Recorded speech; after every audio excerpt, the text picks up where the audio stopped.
This is Renee Romeo. Today I'll show you how to decorate and frost sugar cookies with royal icing.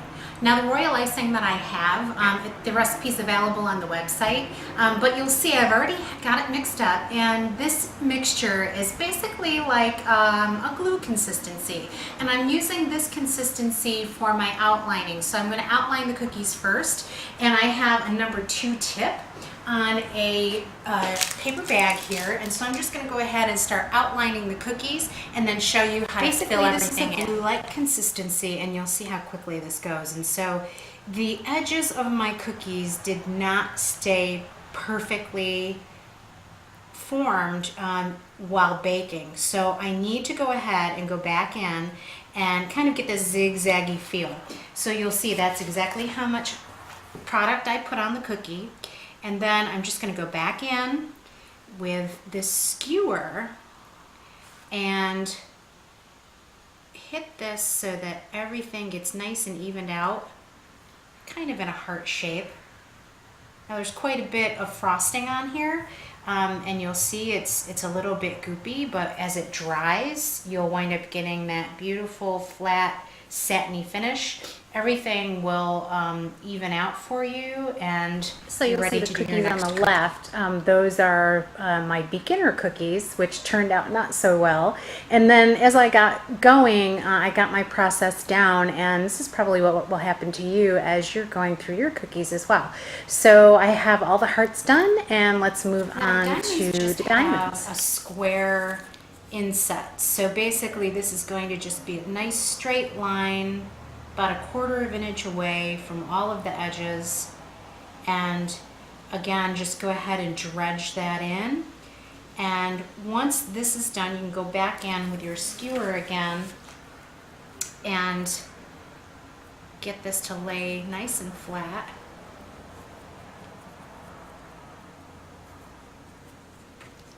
And you might have to turn it a couple of times.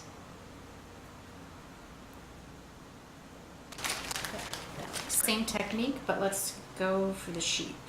So we're just going to leave a little face, the legs, and then go back and forth in a zigzag pattern, just like the heart cookie, and then dredge it. Now honestly, this is just a base. This is not really the decoration part, so I am not going to be too concerned about how this looks right now, as long as it's a nice even coating and that I can get the edges, you know, to look a little bit like fluffy fur, and I think that's great. So what I'm going to do now is just go ahead and start this flour cookie in the same way, and basically you want this to be a nice spreading consistency, and it's basically like kind of like a thick Elmer's glue. And honestly, you want this to be easy to do because your detail work is going to come next after this process. Once these cookies are dried, you'll be able to go in and you'll be able to put your fancier designs over the top of it. So this is all you're looking for at this point, is to have just a nice base for this. And so we can go ahead and shape it any way we need to. And that's just perfect, and we'll let that dry.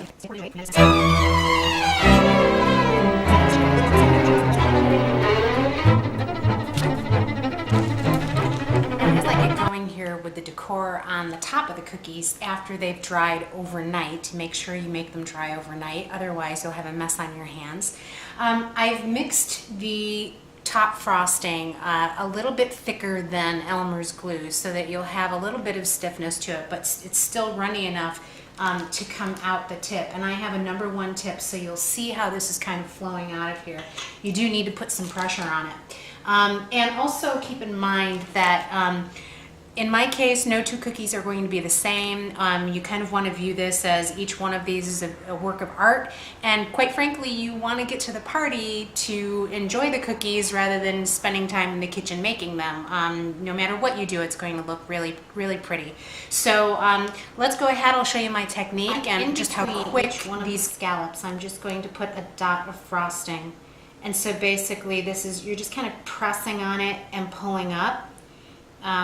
It goes in pretty easily, and don't worry about these looking perfect because, again, because this is a little bit, teeny bit runny, they'll even out over time, so don't be concerned about that. And so basically what I'm going to do is just start off with a nice little scroll and just kind of build off of this scroll and keep scrolling around until I've hidden quite a bit of the white.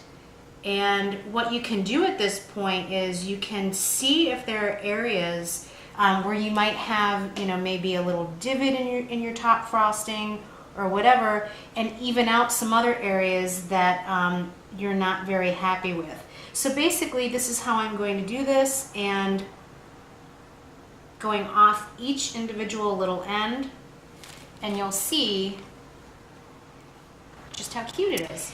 So now this is the technique that we're going to do. It's just a little flour, which isn't done yet, but basically it's just some royal icing along the edges, and then we're thinning it out in the middle where we're going to be able to put our little stamens. So here's the little eye, and it's closed.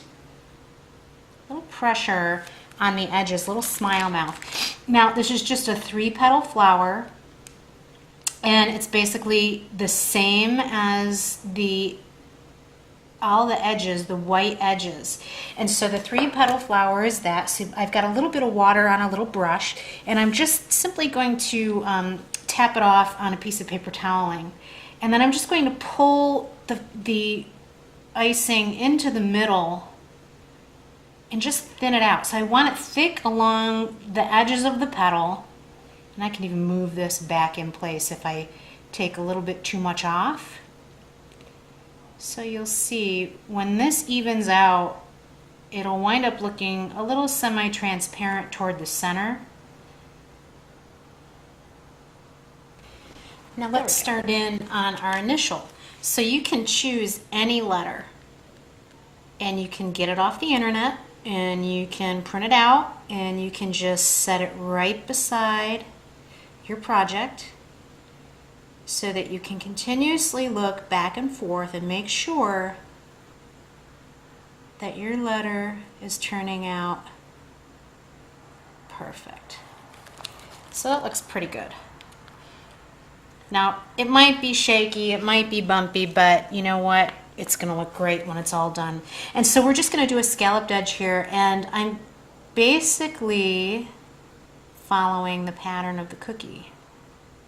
And I'll go back in with some white after the fact and add a little bit more detailing to it, but you'll see pretty quick. And this #1 tip works so well for this size of scallop.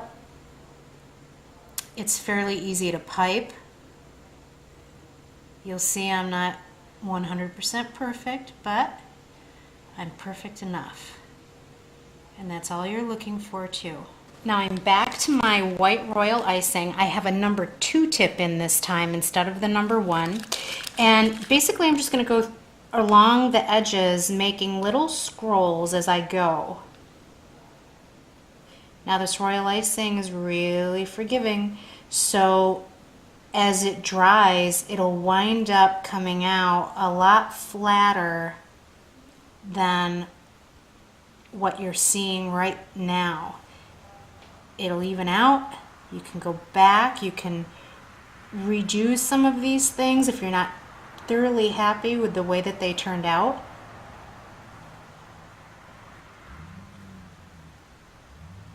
And this is really just to give the sheep a little bit of texture. And so I'll just come in and do little dots here and there.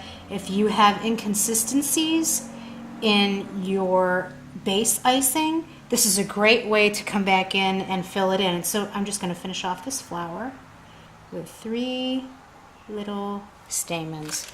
And now for the finishing touch on the initial cookies. So again, with the white royal icing, a little harder to get this to stick as a little dot on the cookie itself. It's easier to stick frosting to frosting for some reason. So you will have to press down and pull up as you go. And again, you know, not taking too much care with the way that this is going to look when it's finished, because it's going to even out. So if some of these little tips are bigger than one another, it'll all look great in about 1 minute. So you'll see I have cookies in various stages of being done, and I have my white royal icing outfitted with a number 2 tip. And so basically this is going to allow me to have some really free-flowing icing, and so I can make this cross with very little effort of pressing on the bag. And you'll see it's not perfect. That's really not what I'm going for. You know, I'm not a professional cookie decorator, and this really is just something that I don't want to take a whole lot of time with. If you've got little strings and things, go ahead and grab a little toothpick and get those out of there. And then I decided to do something a little bit different. Rather than following the scallops here, I'm just going to go down the center of each scallop and then scallop the edges like so. So I don't have 2 cookies that are exactly the same in my batch. You want them to be similar. You want them to relate to one another in your design, because when they're sitting on your cookie tray, it's all going to look like one cohesive thought, and your platter will look much nicer when it's put together. And I'll come back in with my number 2 tip, and everywhere this little piece of lace hits the blue, I'm going to put a little dot. So I'll show you how to go from this to this. So basically you take your number 2 tip, white royal icing, dot in the center of all of these little scallops, because this is our theme for our cookies. And then you're just going to take round and round and round, make a circle in the middle, and then from off of this circle you're just going to scallop up over each little petal of this flower. And you'll see this is a very organic design. If you wind up making a little mistake, get your toothpick in there and clean it off. And again, this is going to even out as it sits. So nothing in nature is exact. Nothing is the same. So if you wind up having scallops that, you'll see mine are kind of breaking here and there, go back in and just clean them up a little bit with the tip of your frosting tube. Then I'm just going to put a few little dots just to fill in the empty So we're moving on to the most difficult cookie, and we saved this for last because now you'll have a little better feel for the way the frosting comes out of this tip. Still number 2 tip, and basically this is all freehand, so it's going to be an organic looking thing by the time it's all said and done. Nothing is going to be perfect about it. But when you get it on the cookie tray, along with the other cookies, basically what you're doing is trying to make a cohesive statement with all of these cookies. So we've got scrolls going on, we've got dots going on. There's my dot. And I'm just going to fill in here with scrolls, all of these little empty areas. And you'll see, again, how forgiving this royal icing recipe really is, because it's going to even everything out as it sets, and you'll wind up with really pretty results. And if there's something that you don't like, again, go back in with your toothpick even it out.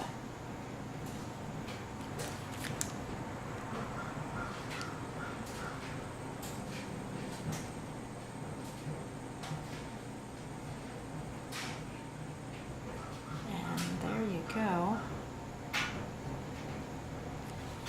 I think that looks great. And so now, let's just touch this guy up a little bit. Okay, now I could put dots here in between the scallops, but what I'm going to do is simply fill them in just a little bit. And it's really just to knock down the look of these edges because they look a little cartoony. So I really want them to look a little bit more elegant when it's said and done. And I think just by adding a little bit of white here, it'll give it a little bit of dimension that otherwise wouldn't be there.